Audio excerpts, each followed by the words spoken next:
them together different than previous years? Yeah, I mean they've added some dot pistol and some two back runs that there's been different times over the years that they've been a little bit more shotgun with the zone read and those kind of things, but he certainly gives those guys a different dimension in the run game, and I would say it's because of all the big plays. It's 5 yarders, it's the 80 yarders, and some of those things that we've seen on film. Derrick Henry's a player we know. We went against him last year, um, and we're going to have to play our very best to slow down and contain their running game. He doesn't look like he's on the decline at all. Was there ever a point in the last couple of years where we thought maybe he was kind of tailing off, and then this is a surprise at all that he's playing as well as he has? Well, I mean, I don't know. I mean, it's hard to say just from watching. He's been an outstanding player for a long time in the NFL, and he's got great size. He's got great straight line speed, and he's got a good cast around him too. They make you defend so much in the run game. You just can't concentrate on taking a running back out. You have the quarterback keepers that you have to handle. You have the jet sweeps, the Flowers that you have to handle. The jailbreak screens, the Flowers and the other receivers. You have to defend all 11 on every single play. You just can't focus on one person. Did you get to see when you were in Tennessee sort of how Derrick takes care of himself and just sort of his approach to his body? Yeah, like a lot of great players, very serious about his craft and his conditioning and those kind of things. He's obviously been blessed with some physical skills and some size and things like that, but he's also been a hard worker and has made the most of it. And I think when you see veteran players that have success late in their careers, it's not just an accident. It's because of professionalism and discipline and hard work. Mark Rowe in the Todd Monken over the last season plus. Yeah, I mean it's been pretty much over his career. He's gone from a run-first quarterback to a pass-first quarterback that can make plays with his feet. Has a lot more quick throws in there. There's been times in the past that he sort of zeroed in on one receiver. When you got good players, you want to zero in on one guy, but now he's spreading the ball around to a lot more people. Has that combination of getting it out quick, but he can also make a play when the play breaks down. And he threatens all 53 in the third, 110 or 120 yards of the field. He's sideline to sideline, and he can go north-south in a hurry also. So, they pretty much opened the whole passing game up to him. And he can rely on that, but he also has those legs that he can make explosive plays. I mean, I think he leads the NFL in explosive runs. You guys got to check my math on some of those. I know I'm. Other question: the way the game's played nowadays, the NFL game with the rule changes, is it impossible to pitch a shutout nowadays? I mean, it's not impossible, but the games have changed quite a bit. I mean, I'll go back to, my first few years in the league. We would have those defensive goal boards in your meeting room. Whatever, 25% on third down and hold them to less than this and this, and it was always 13 points or less. Right? Like that was the goal. It was like 2 touchdowns, no good. It has to be 13 points or less. And, that was considered a win way back in the mid 90s up until like the middle 2000s. And then we started creeping it up. Then it became like 15 and 16 and 17. And, just it's not so much with rule changes and things like that, even though it is part of it. But, just the additions in the running game. I mean, back then there was no such thing as an RPO. If you had a good run defense on a play, there wasn't an outlet to throw to. The running back got hit in the teeth for a -4 yard gain. The passing game was a lot different. There weren't as many picks and shallows to take advantage of man-to-man, all those different things. So it certainly put a little bit more on the defense, some of the defensive holding, illegal contact, roughing the quarterback. You know, all those things have sort of added into it. But when it's all said and done, you're trying to give up less than you score.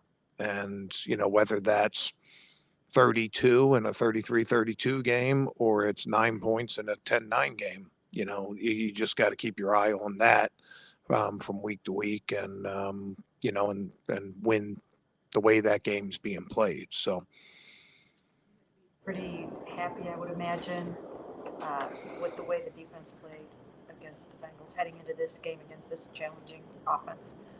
yeah, we weren't happy at all. I mean, you lose the game. There's no consolation prizes. There's no participation trophies. There's no, you know, well, you did a good job. You didn't win the game. And just like Tony's question, I mean, that's everything that we look at. Do enough to win the game, and you know, every game played a little bit different. And you look back at that, we gave up 2 touchdowns. And you're like, okay, well, if we could held one of those to a field goal, both of them were on the fringe area, make a tackle here, get a PBU there, you know, maybe that game changes a little bit. I have been encouraged by our run defense the last couple of weeks. I mean, you know, all said and done, I mean, you're not happy with the loss, but I think we held the Bengals to season lows in a lot of categories. We were good on third down. We were good stopping the run. We contained their passing game. So there are some encouraging signs, but, you know, happy, satisfied, you know, none of those things come into play.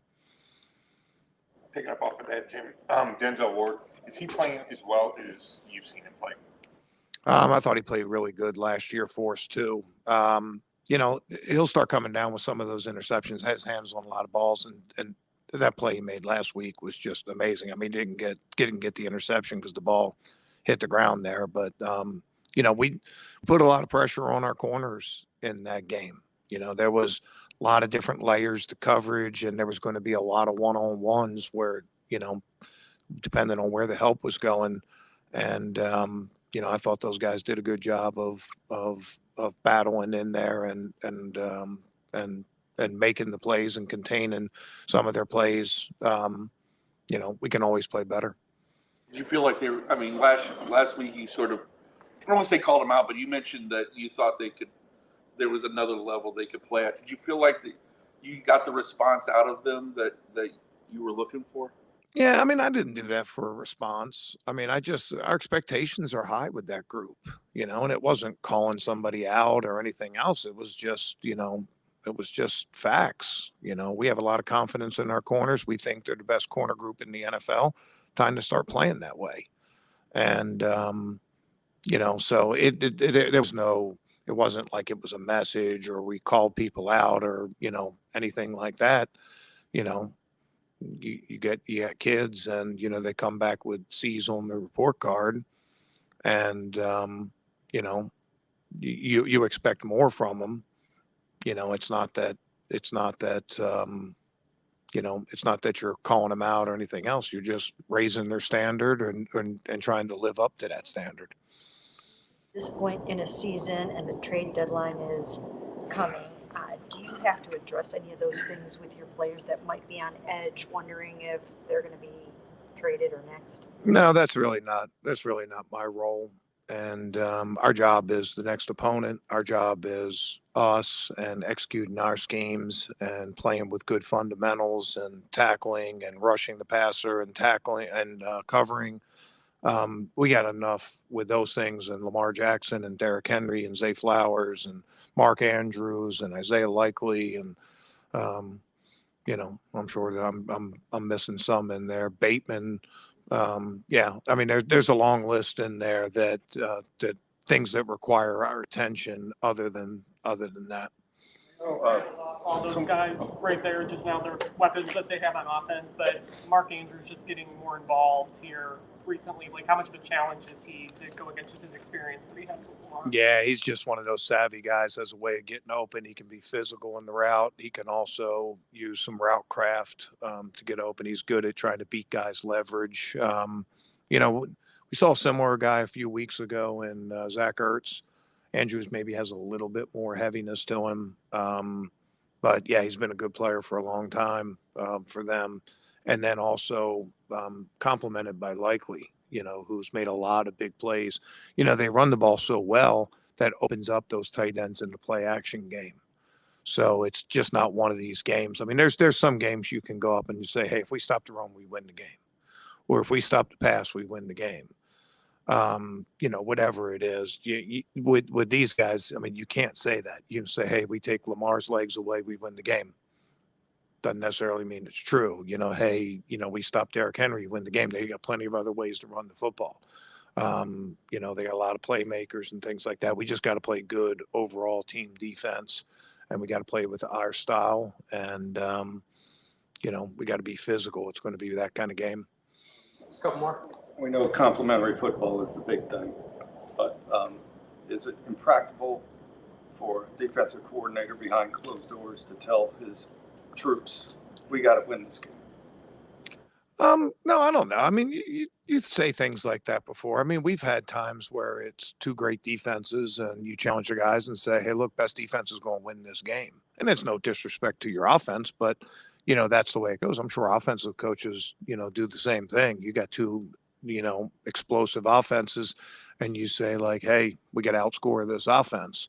There's a lot of different ways you can challenge your guys during the week and over the course of the season and things like that. And we take a lot of pride in our performance.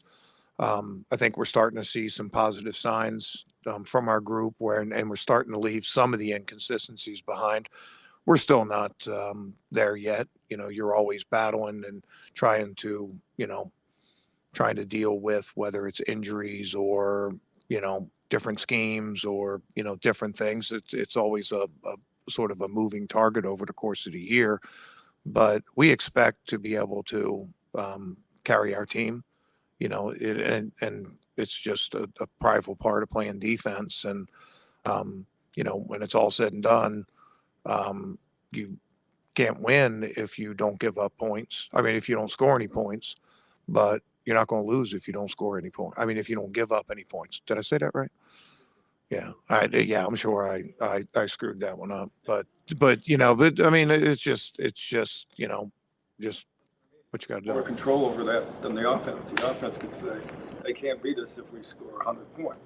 But you could say, they can't beat us if we score. If they can't beat us if they score 0. I mean, yeah. I mean, is that impractical? Maybe, but we'll certainly strive for it. Jim, I think it's been 3 games without a sack for Miles. I know sacks aren't everything, but are you still seeing him have the same impact he normally does, or what do you see going on there? Yeah, I mean, Burrow was throwing it quick. The fact that we got 3 sacks, I mean, so much of their passing game is don't take a sack. But again, I sort of go to, I think Miles had 4 TFLs or 3 TFLs. You'd have to check you guys know me. I throw out stats sometimes that don't. But again, okay, so it's first down and you get a tackle for 3-yard loss on a run play. It's a pass play and you get a sack for a 3-yard loss. One of them is, held up as the high standard for a defensive lineman. The other one can get sort of ignored. There was a 3rd down in that game. They were trying to get in field goal range to, I think at that point, make it a 3-score game. And, they tried to run the ball and Miles made a tackle for a loss in the run game that forced them to punt. And, that was a huge play because, I think the opponent got the ball right around midfield about 4 times. We gave up 7 points in those 4, but that was a huge stop in the game. It wasn't a sack, but the play stopped the game. So, whatever you got to do to be able to make plays, ball coming out quick. Not a lot of times you can do anything about that. Getting doubled, not a lot of times you can do things about that. But you can always find ways to be an impact player, and Miles has continued to do that. Okay.